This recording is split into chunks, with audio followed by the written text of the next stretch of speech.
আসসালামু আলাইকুম। আমাদের কারো সামনে হঠাৎ করে অন্য কারো যদি খিঁচুনি উঠে যায়, সেই মুহূর্তে আমাদের করণীয় কি? আসুন সেই সম্বন্ধে একটু জেনে নিই। কারণ এটা একটা ইমার্জেন্সি সিচুয়েশন। হঠাৎ যদি এরকম খিঁচুনি উঠে যায়, আমরা বুঝবো কিভাবে? এটা দেখা যাবে রোগী হঠাৎ করে গা হাত পায়ে কাঁপুনি শুরু হতে পারে, গা হাত পা শক্ত হয়ে যেতে পারে, অনেক সময় চোখ উল্টিয়ে যেতে পারে, কাপড়ে প্রস্রাব পায়খানা হয়ে যেতে পারে, মুখে ফেনা উঠে যেতে পারে। অনেক সময় ছোট বাচ্চাদের ক্ষেত্রে এই ধরনের সবগুলো সাইন সিম্পটম একসাথে নাও থাকতে পারে।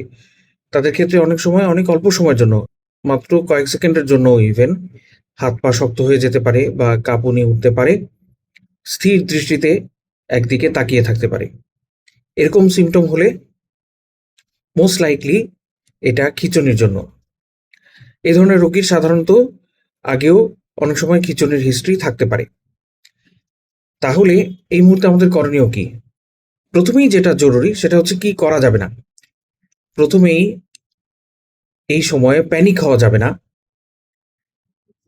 এবং আর কি করা যাবে না, এই সময় রোগীর দাঁতে দাঁত লেগে যাওয়ার সম্ভাবনা থাকে, এই জন্য মুখের ভেতরে চামচ দেওয়া যাবে না, অন্য কারো আঙ্গুল ঢুকিয়ে দেওয়া যাবে না বা অন্য কোনো ফরেন বডি দেওয়া যাবে না। আর কি করা যাবে না? অনেক সময় প্রচলিত আছে যে জুতার গন্ধ শুকালে রোগীর এপিলেপসি অ্যাটাক ভালো হয়। এটি একেবারেই সত্যি নয়, এটিও করা যাবে না। তাহলে কি করতে হবে?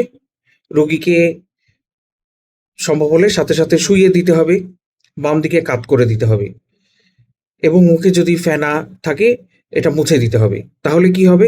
রোগীর ফার্দার পড়ে যেয়ে ট্রমা হওয়ার চান্স থাকবে না, এবং রোগীর এয়ারওয়ে প্যাটার্ন থাকবে, শ্বাস প্রশ্বাস চালু রাখতে পারবে।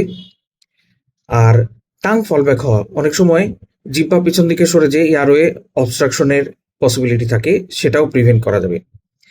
বেশিরভাগ ক্ষেত্রেই এই ধরনের অ্যাটাক কয়েক সেকেন্ড থেকে ২-৩ মিনিটের মধ্যেই নিজে নিজেই ভালো হয়ে যায়।